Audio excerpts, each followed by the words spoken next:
नमस्कार, मैं विरोध दीक्षित। आप देख रहे हैं न्यूज भारत 24। आइए देखते हैं आजमगढ़ की कुछ प्रमुख खबरों को। के पन्ने हत्या बलात्कार की घटनाओं से भरे पड़े रहते हैं और इसके बावजूद अगर आदित्यनाथ जी ये दावा कर रहे हैं कि गुंडे माफिया सब जेल में हैं, तो मुझे शर्म आती है कि भाजपा को अपराध नहीं दिख रहा है। पेट्रोल में भी हम जो है वोट तो बीजेपी को दे, इससे बीजेपी को ताकत मिलती है। बीजेपी कहती है कि इन लोगों को बेरोजगार रखो और महंगाई बढ़ाते रहो, बेरोजगारी बढ़ाते रहो। बेरोजगारी बहुत बड़ा मुद्दा है, मैं सहमत हूं आपसे। कई बच्चे आत्महत्या कर ले रहे हैं। जी, आजमगढ़ में आम आदमी पार्टी के प्रदेश प्रभारी संजय सिंह ने की प्रेस वार्ता, कहा केंद्र और प्रदेश की सरकार हर मुद्दे पर फेल। आजमगढ़ जिले के सर्किट हाउस में बुधवार को आम आदमी पार्टी के राज्यसभा सांसद एवं प्रदेश प्रभारी माननीय संजय सिंह ने प्रेस वार्ता की। प्रेस वार्ता के दौरान संजय सिंह ने कहा कि केंद्र और प्रदेश की भाजपा सरकार हर मुद्दे पर फेल है, चाहे युवाओं के लिए रोजगार का मामला हो, चाहे किसानों का मामला हो, चाहे कानून व्यवस्था की बात हो, हर मामले पर यह लोग फेल है। वहीं केंद्र सरकार पूंजीपतियों का कर्जा माफ कर रही है और किसान आत्महत्या कर रहा है। नरेंद्र मोदी की कृपा से अडानी विश्व का दूसरे नंबर का पूंजीपति बन गया है। भाजपा के लोग सिर्फ सरकार और विधायक खरीदने में लगे हैं। दिल्ली का गृह मंत्री जब दिल्ली में आम आदमी पार्टी के विधायकों को नहीं खरीद पाया, तो आम आदमी पार्टी के विधायकों के ऊपर फर्जी आरोप लगाकर ईडी सीबीआई की जांच कराई जा रही है। जब से अरविंद केजरीवाल गुजरात विधानसभा का चुनाव लड़ने की घोषणा की है और गुजरात की जनता इस बार आम आदमी पार्टी को सत्ता देने का मन बना लिया है, तब से भारतीय जनता पार्टी के लोग बौखला गए हैं। आइए सुनते हैं आम आदमी पार्टी के प्रदेश प्रभारी संजय सिंह ने आगे क्या कुछ कहा है। पेट्रोल में भी हम जो है वोट तो बीजेपी को दे, इससे बीजेपी को ताकत मिलती है। बीजेपी कहती है कि इन लोगों को बेरोजगार रखो और महंगाई बढ़ाते रहो, बेरोजगारी बढ़ाते रहो। तो कम से कम नौजवानों को भी अब इस बेरोजगारी के सवाल पे खड़े होना होगा और मैं तो उनका आह्वान करता हूं, 11 अक्टूबर से शुरू कर रहा हूं पदयात्रा। आइए सब लोग मिलकर आवाज उठाते हैं। बेरोजगारी बहुत बड़ा मुद्दा है, मैं सहमत हूं आपसे। कई बच्चे आत्महत्या कर ले रहे हैं। जी, कल आजमगढ़ में एक नौजवान, बहुत ही खूबसूरत नौजवान था, आदर्श मिश्रा की हत्या हो गई, उस पर क्या कहना है? नहीं, निश्चित रूप से दुखद है और मैं तो खुद ही आपसे ये कह रहा हूं कि अपराध उत्तर प्रदेश में बहुत बड़ा मुद्दा है, गुंडाराज बहुत बड़ा मुद्दा है। उसको बयानों से ढका नहीं जा सकता, बयानों से उसको दबाव बना के रोका नहीं जा सकता। ये हत्याएं और इस प्रकार की घटनाएं जरूर रुकनी चाहिए और वो तब रुकेंगी जब प्रशासन और शासन की ऐसी मंशा होगी। सरकार के पन्ने हत्या बलात्कार की घटनाओं से भरे पड़े रहते हैं और इसके बावजूद अगर आदित्यनाथ जी ये दावा कर रहे हैं कि गुंडे माफिया सब जेल में हैं, तो मुझे शर्म आती है कि भाजपा को अपराध नहीं दिख रहा है। आज देश किस विचारधारा की तरफ जा रहा है? नफरत की विचारधारा की ओर ले जाने की कोशिश हो रही है, लेकिन उसमें नाकाम होंगे ये लोग, क्योंकि अब जनता समझने लगी है कि ये सारा खेल दरअसल चंद लोगों को फायदा पहुंचाने का खेल है। धन्यवाद। एकता को लेकर तमाम देखिए, अलग अलग पार्टियां अलग अलग जगहों पे मजबूत हैं। जैसे आम आदमी पार्टी का अगर आप जिक्र करें तो हम लोग 3 बार दिल्ली में जीत गए, एक बार 22 सीट पंजाब में आई, दूसरी बार 92 सीटों से हम जीत के आए। गोवा में हमारे 2 विधायक जीत के आए। गुजरात में हम बहुत अच्छे ढंग से चुनाव लड़ रहे हैं और एक अप्रत्याशित परिणाम गुजरात में आने की संभावना है, जो बीजेपी की बौखलाहट का भी एक बड़ा कारण है। इसलिए जो तस्वीर सामने आएगी, मुझे लगता है गुजरात के चुनाव के परिणाम के बाद ज्यादा स्थिति स्पष्ट हो पाएगी। मेरा अपना व्यक्तिगत तौर पे मानना है कि जिस तरह से अरविंद केजरीवाल जी की लोकप्रियता पूरे देश में बढ़ रही है, अगला चुनाव इस देश के अंदर मोदी वर्सेस केजरीवाल होगा, क्योंकि कई सर्वेज में आया कि 63% लोग ये मानते हैं कि अरविंद केजरीवाल ही मोदी को मुकाबला दे सकते हैं। क्या गुजरात के चुनाव का वो वीडियो देख रहा था, मुझे हंसी आ रही थी कि अब गुजरात के अंदर मोदी जी की यह हालत हो गई है कि केजरीवाल के सामने मोदी मोदी बताना पड़ रहा है। अरे भैया, मोदी जी इस बात को पसंद नहीं करते, वो अपनी रैली में अपना नारा लगवाते हैं। आप केजरीवाल के सामने जाके क्यों लगा रहे हैं उनका? क्यों नारा लगा रहे हैं? वो भी गुजरात के अंदर। गुजरात में इतनी बुरी हालत हो गई मोदी जी को कि लोगों को जाके बताना पड़ रहा है मोदी मोदी मोदी। अजीब हाल है। तो मुझे लगता है कि अपनी रैलियों में नारा लगाओ भाजपा के लोगों, ये अच्छा तरीका नहीं है। मोदी जी भी नाराज होंगे कि तुम भाई केजरीवाल के सामने क्यों नारा लगाने जा रहे हो। सर जो जनाधार जी का नारा है इंडिया नंबर 1 दुनिया में, और मोदी जी का नारा है अडानी नंबर 1 दुनिया में। हमारा विरोध इस बात को लेके है कि भारत की संपत्तियां, आप रेल बेच रहे हैं, आप सेल बेच रहे हैं, आप कोल इंडिया बेच रहे हैं, आप LIC बेच रहे हैं, आप बैंक बेच रहे हैं, आप BPCL बेच रहे हैं, आप FCI बेच रहे हैं, आप सड़क बेच रहे हैं, आप बिजली बेच रहे हैं, आप पानी बेच रहे हैं, यानी प्रॉफिट मेकिंग कंपनीज भारत की, उसको बेचा जा रहा है। 6.5 लाख करोड़ की संपत्ति बेचने की योजना बनाई है सरकार ने। यह भारत की ऐसी पहली कपूत सरकार है इस देश के अंदर जो भारत को बेचने की योजना बना रही, कह रहे हम 6.5 लाख करोड़ की संपत्ति बेचेंगे। तो आप मुझे बताइए कि रोजगार कैसे बचेगा जब चंद पूंजीपतियों के हाथ में सारी अर्थव्यवस्था चली जाएगी, जब सारी प्रॉफिट मेकिंग कंपनी, सारी मुनाफा की कंपनियां सब बेच दी जाएंगी चंद पूंजीपतियों को।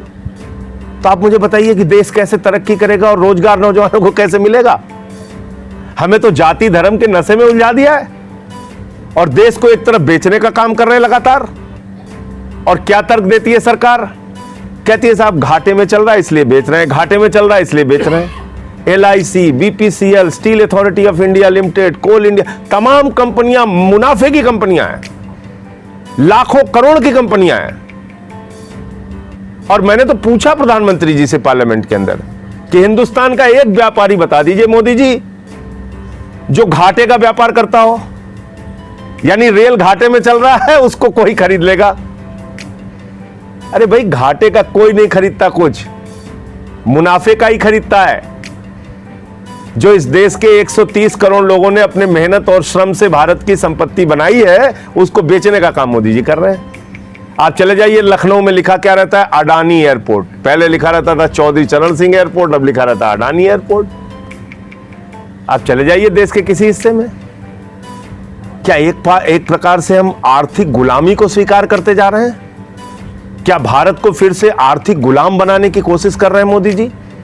हमारी लड़ाई इस बात को लेकर है कि महंगाई आज जिस हालत में पहुंच गई है हिंदुस्तान के अंदर, खाने पीने की चीजों पे पहली बार टैक्स लगा, आटा पे, दाल पे, चावल पे, दूध पे, दही पे, छाछ पे, कैंसर की दवाओं पे, किडनी की दवाओं पे, TB की दवाओं पे, हार्ट की दवाओं पे आप टैक्स लगा रहे हैं और कॉर्पोरेट टैक्स नहीं मिला। 45 विधायकों को आपराधिक मामलों में जेल में डाला, 169 मामले दर्ज किए और 135 मामलों में वो सारे विधायक हमारे बरी हो चुके हैं। दिल्ली पुलिस को लताड़ लगी है। हमारे एक विधायक है सोमनाथ भारती, उनके कुत्ते को पकड़ने के लिए 40 पुलिस वाले आए थे। हमने कहा भाई कुत्ता क्यों पकड़ के लेके जा रहे हैं? कहीं जबड़ा चेक करना है। तो जब दुर्भावना की इस प्रकार की राजनीति होती है उसका क्या आप बताइए। मनीष सिसोदिया के घर 14 घंटे छापेमारी की इन्होंने, फिर उसके बाद बोले लॉकर चेक करेंगे, बच्चे का झुंझुना मिला, वहां से झुंझुना लेके आ रहे हैं लोग। फिर अभी हमारे MCD के इंचार्ज है दुर्गेश पाठक, उनको बुला लिया ईडी ने, जिसका कोई लेना देना नहीं शराब नीति से, उसको बुला लिया। तो जब एक और आपको मैं आपकी जानकारी के लिए बता दूं, ईडी जो संस्था है 8 वर्षों में उसने 3000 छापेमारी की है और उसका कन्विक्शन रेट है मात्र 0.5%, 0.5% लोगों को आरोपित कर पाई है अब तक। तो आप सोच लीजिए ईडी किस तरह से काम करती है। और दूसरी बात क्या है, भारतीय जनता पार्टी भ्रष्टाचारियों के लिए वॉशिंग मशीन है। मुकुल राय शारदा नारदा स्कैम में फंसते हैं, बीजेपी में चले जाते हैं, ईमानदार हो जाते हैं। शुभेंदु अधिकारी शारदा स्कैम में फंसते हैं, बीजेपी में चले जाते हैं, ईमानदार हो जाते हैं। हेमंत विश्व शर्मा वाटर घोटाला करते हैं, वाटर स्कैम करते हैं, बीजेपी में चले जाते हैं, ईमानदार हो जाते हैं। देवेंद्र फडणवीस कहते थे चक्की पिसिंग, अजीत पवार चक्की पिसिंग, उसी अजीत पवार के ऊपर जिसके ऊपर आरोप लगा रहे थे कि वो जेल की चक्की पीसेंगे, 6:30 बजे सुबह शपथ लेते हैं उनके साथ उप मुख्यमंत्री बना के। इनका कोई चरित्र है? संजय राठौड़, जिसके ऊपर दुष्कर्म का आरोप लगा के देवेंद्र फडणवीस ने आमरण अनशन करने की धमकी दी थी, उसी को अपने साथ फिर शपथ दिलाते हैं। क्या चरित्र है भारतीय जनता पार्टी का? येदियुरप्पा हजारों करोड़ का खनन घोटाला करता है, उसको मुख्यमंत्री बनाते हैं। रेड्डी ब्रदर्स को लेकर घूमते हैं। इनका कोई चरित्र है? भारतीय जनता पार्टी वो पार्टी है जिसका राष्ट्रीय अध्यक्ष कैमरे पर रक्षा सौदे में दलाली खाते हुए पकड़ा गया और जेल गया है। इसलिए भारतीय जनता पार्टी को इस देश में नैतिकता का एक शब्द 5 लाख करोड़ रुपए की टैक्स में छूट देश के पूंजीपतियों को दी गई और चंद लोगों के लिए देश की जनता पर आप टैक्स का बोझ लादते हैं। पेट्रोल का दाम, डीजल 27 लाख करोड़ रुपए के लिए कमाया डीजल पेट्रोल से मोदी जी की सरकार ने 8 वर्षों में। और आप मुझे बताइए, जो इनके मित्रों का जो कर्जा बाकी रहता है उसको ये एनपीए करते हैं, फिर राइट ऑफ कर देते हैं। आपको पता है भारत के चंद पूंजीपतियों का 12 लाख करोड़ रुपए बैंकों में जो कर्जा जमा था, बाकी था उनका, बैंकों पे जो बैंकों का कर्ज जो वो बाकी थे 12 लाख करोड़ रुपए, उसका 11 लाख करोड़ रुपए राइट ऑफ कर दिया गया, यानी कि बट्टे खाते में डाल दिया गया। बट्टे खाते में डाल दिया गया वो पैसा, क्योंकि बैंकों में पैसा होता है मजदूर का, किसान का, कर्मचारी का, आम आदमी का पैसा होता है। वो पैसा उठाकर भारत की सरकार और मोदी जी, भारतीय जनता पार्टी के लोग चंद पूंजीपतियों को दे रहे हैं और उनका कर्जा बाद में धीरे धीरे माफ कर रहे हैं। और जो कर्जा नहीं चुका पाता उसको सेफ पैसेज देते हैं। सेफ पैसेज, मुझे पूरा कर लेने दीजिए। सेफ पैसेज देते हैं। नितिन संदेशरा 6,000 करोड़ लूट के भाग गया, नीरव मोदी 20,000 करोड़ लूट के भाग गया, 3,000 करोड़ ललित मोदी लेके भाग गया, 9,000 करोड़ विजय तो ये भारत के जानना जरूरी है कि देश को किस ओर ले जाया जा रहा है। जाति धर्म के नाम पर हमको डुबोकर देश को किस तरीके से लूटा जा रहा है, ये हम सबकी चिंता का विषय होना चाहिए। मोदी जी भारत माता की जय लगाते हैं, कहते हैं हम कोल इंडिया बेचेंगे, भारत माता की जय लगा के हम रेल बेचेंगे। केजरीवाल जी भारत माता की जय लगाते हैं, कहते हैं हम अच्छी शिक्षा देंगे बच्चों को, भारत माता की जय लगाते हैं, कहते हैं हम अच्छा इलाज देंगे, बुजुर्गों की तीर्थ यात्रा कराएंगे। ये बुनियादी फर्क है। आज जो आजमगढ़ का सम्मेलन है, पूर्वांचल प्रांत का, ये नगरीय कार्यकर्ताओं का सम्मेलन है और इसमें पूरे पूर्वांचल के जितने जिले हैं उसमें राजेश यादव जी के साथ मिलके एक मजबूत संगठन का निर्माण और जो स्थानीय मुद्दे हैं, खासतौर से नगर पालिकाओं के, जिसमें कि इनके क्षेत्र में एक नगर निगम भी आता है गोरखपुर का, तो जो ऐसे मुद्दे हैं जिसमें कि भ्रष्टाचार से जुड़ा हुआ मामला, जैसे कि कर्मचारी रखे पैसा निकाला जाता है, गंदगी का जो साम्राज्य है, जो सड़कों के निर्माण पे, नाली के निर्माण पे भ्रष्टाचार होता है आजमगढ़ जैसे शहर में या दूसरे शहरों में, उनके मुद्दों को निकाल के आने वाले दिनों में हम लोग एक बड़ा संघर्ष करेंगे और संगठन का निर्माण वार्ड लेवल पे, बूथ लेवल पे, और हमारी चुनाव समिति के जो अध्यक्ष हैं सभाजीत जी सिंह जी, इनके साथ मिलकर पूरे पूर्वांचल में अच्छे कैंडिडेट्स का चयन जल्दी ही करके हम लोग उनको मैदान में उतारेंगे। हमारे साथ दिनेश पटेल जी भी हैं, हमारे महासचिव जी, रविंदर जी हमारे जो अध्यक्ष हैं जिले के, ये सब लोग हैं। आपके कोई प्रश्न हो आप पूछ सकते हैं। पार्टी अपने सिंबल चुनाव हम लोग सिंबल पर ही लड़ेंगे और उसमें मुद्दा उत्तर प्रदेश का स्थानीय मुद्दा, नगर निगमों का मुद्दा होगा और जो कुछ बाबा जी की सरकार में चल रहा है वो आप लोगों से छुपा नहीं है। स्कूल की हालत यहीं आजमगढ़ में राजेश यादव जी ने और इनके साथियों ने कई वीडियो आप लोगों के सामने दिखाई होगी। बैठने के लिए टाट पट्टी और कहीं कहीं तो टाट पट्टी भी नहीं, स्कूल जर्जर। देवरिया की खबर मैंने आप ही लोगों ने दिखाया था, टीवी मीडिया के लोगों ने, सूखा भात खा रहे हैं बच्चे। मिर्जापुर सोनभद्र में नमक रोटी खा रहे हैं। यह हालत है। आदित्यनाथ जी दावे बड़े बड़े करते हैं, काम जमीन पे कुछ है नहीं, ना स्कूल पे काम करना है, ना अस्पताल पे काम करना है, कहने कॉन्वेंट बना दिया। ये कॉन्वेंट उनका, आइए देखिए आजमगढ़ में कॉन्वेंट आदित्यनाथ जी, आपको पता चल जाएगा।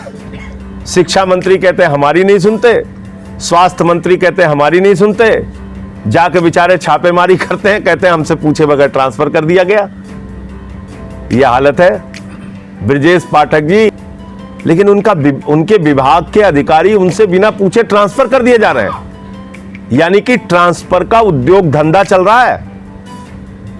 और मैंने तो शायद आजमगढ़ का या कहां का मामला था, एक मरे हुए अधिकारी का ट्रांसफर कर दिया। एक डिप्टी सीएम जिसका देहांत हो चुका था उसका ट्रांसफर कर दिया। अनाप शनाप कुछ भी किए जा रहे हैं। तो इसलिए भारतीय जनता पार्टी अब भारतीय खोखा पार्टी हो गई है। इनका एक ही काम है, लोगों से पैसा लूटो और विधायक खरीदो और सरकारें गिराओ।